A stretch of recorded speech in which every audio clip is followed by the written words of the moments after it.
আল্লাহু তাআলা আনহু কে এবার কবরে নিয়ে যাওয়া হচ্ছে। আলী আসগরের জন্য জানাজার নামাজ করা হলো, আর জানাজার নামাজ করে আলী আসগরের জন্য কবর তৈরি হলো কারবালায়। আর ওই কারবালাতে আলী আসগরের কবর তৈরি করা হলো। ওই কবরে আলী আসগর শুইয়ে দেওয়া হলো। বাবা আল্লাহু আকবার, আল্লাহু আকবার। এবার কবরে শুইয়ে দেওয়ার পরে তাকে মাটি দিতে আরম্ভ করলো। মিনহা খালাকনাকুম ওয়া ফিহা নুঈদুকুম ওয়া মিনহা নুখরিজুকুম তারাতান উখরা। বাবা মারা গেছে, ওই আয়াত পড়ে মাটি দিয়েছেন। মা মারা গেছে, ওই আয়াত পড়ে মাটি দিয়েছেন। শ্বশুর শাশুড়ি মারা গেছে, ওই আয়াত পড়ে মাটি দিয়েছেন। বাবা আমরা আপনার ইন্তেকাল করে যাব, ওই আয়াত পড়ে মাটি দেওয়া হবে। বাবা ও মা বোনেরা, আল্লাহর নবীর প্যারা আলী আসগরকে কবর দিয়ে ইমাম হোসেন এই আয়াত পড়ে মাটি দিলেন। মাটি দিয়ে দেওয়ার পরে পাশে দাঁড়িয়ে দাঁড়িয়ে বাবা কাঁদে। ইমাম হোসেন বলছে তোমরা সবাই চলে যাও, আমি এখন যাব না রে আমার বেটার কবরে, আল্লাহর কাছে হাত দুটো তুলে দোয়া করব রে।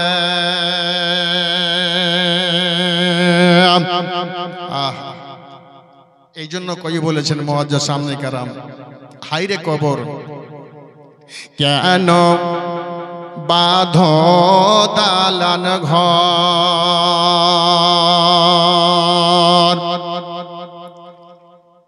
মাটির নিচেতে হবে ঘর। মুমিন আমার কেন বাঁধো দালান ঘর, কেন বাঁধো পাকা ঘর। বাড়ি গাড়ি টাকা করে থাকবে পড়িয়া, জমিদারি ব্যাংক ব্যালেন্স থাকবে পড়িয়া। সঙ্গে তোমার কেউ যাবে না, সঙ্গে তোমার কেউ যাবে না, সব হবে তোর পর। কেন বাঁধো দালান ঘর, বান্দারে কেন বাঁধো দালান ঘর। মাশাআল্লাহ। কেন বাঁধো দালান ঘর, কেন বাঁধো দালান ঘর। মা বোনেরা কেঁদে কেঁদে হবে পরেশান, আত্মীয় স্বজন কেঁদে হবে রে হেরান। খাটিতে লইয়া তোমায়, আর খাটিতে লইয়া তোমায় যাবে কবরে।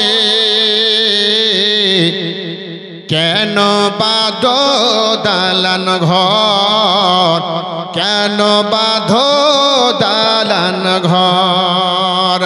মাটির নিচেতে হবে ঘর, মুমিন আমার কেন বাঁধো দালান ঘর, কেন বাঁধো দালান ঘর। ভাইরা আমার, এই 60 বছর 77 বছরের জিন্দেগি, সারা দুনিয়ার পাকা বাড়ি, পাকা টাইলস, মার্বেল ইত্যাদি সব থেকে যাবে। চোখ দুটো বন্ধ হয়ে গেলে কবরে নিয়ে গিয়ে আপনাকে ফেলে দেবে, আপনার সঙ্গে কিছুই যাবে যাবে। এই যে আপনাদের কাছে আমি ভিক্ষা চাইছি, কার জন্য? এই যে আল্লাহর ঘরের জন্য। এইটা আপনার সঙ্গে থাকবে, এটাই আপনাদের সঙ্গে থাকবে বাবা। যাই হোক না কেন, আমার হোসেন রাদিয়াল্লাহু তাআলা আনহু বেটা আলী আসগরকে সেই কারবালার মাটিতে এই যে কবর শুরু হলো, একের পর এক লাশ আসবে আর ইমাম হোসেন কুড়িয়ে কুড়িয়ে একদিককে লাইন দিয়ে কবর দেবে। বেরাদা ইসলাম মুআজ্জাজ সামনে কারাম ভাইরা আমার, তাই দয়ার নবী মুস্তাফা সাল্লাল্লাহু তাআলা আলাইহি ওয়াসাল্লাম মুআজ্জাজ তার আশিক কলেজার টুকরো ইসলাম ফাইলিয়েছেন। ইমাম হোসেন রাদিয়াল্লাহু তাআলা আনহুর প্যারা কলেজার টুকরা আলী আসগর দুনিয়া থেকে বিদায় হলো। একবার সবাই পড়ুন ইন্না লিল্লাহি ওয়া ইন্না ইলাইহি রাজিউন। বেরাদা ইসলাম মুআজ্জাজ আহলে বাইতের সাথে থাকলে জায়গা হবে জান্নাতে, পীরদের সহবতে থাকতে গেলে জায়গা হবে জান্নাতে, পীরের সহবতে বসতে গেলে আল্লাহ জান্নাতি বানাবে। বেরাদা ইসলাম মুআজ্জাজ, তাই দয়ার নবী মুস্তাফা সাল্লাল্লাহু তাআলা আলাইহি ওয়াসাল্লাম মের আশিক হয়ে থাকুন, উনার মোহাব্বত দিলে রাখুন, পীরের গোলামি হয়ে থাকুন, ইনশাআল্লাহ আল্লাহ পাক আপনাকে জান্নাতি বানাবে। তবে বেরাদা ইসলাম মুআজ্জাজ সামনে কারাম দয়ার নবী মুস্তাফার মোহাব্বত কলেজে রাখুন। আর উনার ফরমাইশ যে কোরআন বেশি বেশি করে বলেছেন যে শব্দটা, এবং নবী যখন দুনিয়া থেকে বিদায় হচ্ছেন তবুও ওই কথাটাই বলছেন, আসসালাত আসসালাত আসসালাত, নামাজ কায়েম করুন, নামাজ পড়ুন, এই নামাজ পড়ুন, এই নামাজটা আপনার সঙ্গের সাথে। কারণ ইমাম হুসাইনের নামাজ কাজা ছিল না, মা ফাতেমার নামাজ কাজা ছিল না, আলী আকবরের নামাজ কাজা ছিল না, গাউসি আজমের নামাজ কাজা ছিল না, খাজা বাবার নামাজ কাজা ছিল না, আলাউল হক পান্ডবী আলী রহমার নামাজ কাজা ছিল না, হুজুর মসরুমিয়ার নামাজ কাজা ছিল না, ভাইরা আহলে আয়ালের নামাজ কাজা ছিল না। আজকে পীর হয়ে যদি উনারা নামাজ পড়েন, তো আমরা মুরিদ হয়ে যদি না পড়ি, তো পীরের কথা কোথায় মানা হলো? ভাই, আমি অনুরোধ করব আপনাদেরকে যে নামাজ পড়ুন। আমার পীর পড়েছেন, আমার নবী পড়েছেন, গাউস কুতুব পড়েছেন, আমরা কেন পড়বো না? ভাই ভাইরে, এই নামাজটা পড়ুন, আল্লাহর কাছে সাকসেস হতে পারবেন, আমার আল্লাহ খুশি হবেন। মুআজ্জাজ, তাই দয়ার নবী মুস্তাফা সাল্লাল্লাহু আলাইহি ওয়াসাল্লামের প্যারা হোসেন রাদিয়াল্লাহু তাআলা আনহু বেটা আলী আসগরকে কবরে দিয়ে আলী আসগরের আব্বা বাড়িতে আসলেন। সবাই বলুন সুবহানাল্লাহ।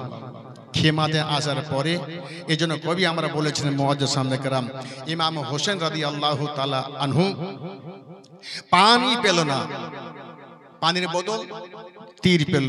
কবি এই জন্য আমরা বলেছিলেন, বেটাকে নিয়ে ইমাম হোসেন কারবালাতে গেলে, একটু পানি দাও না ভাই। ইমাম হোসেন বলে, সীমার বলে, ওগো হোসেন পানি দেব না। তারা পানি দিল না গো, তারা পানি দিল না। সালাম আলাইকা সালাওয়াতুল্লাহ হাবিবি ইয়া রাসূলুল্লাহ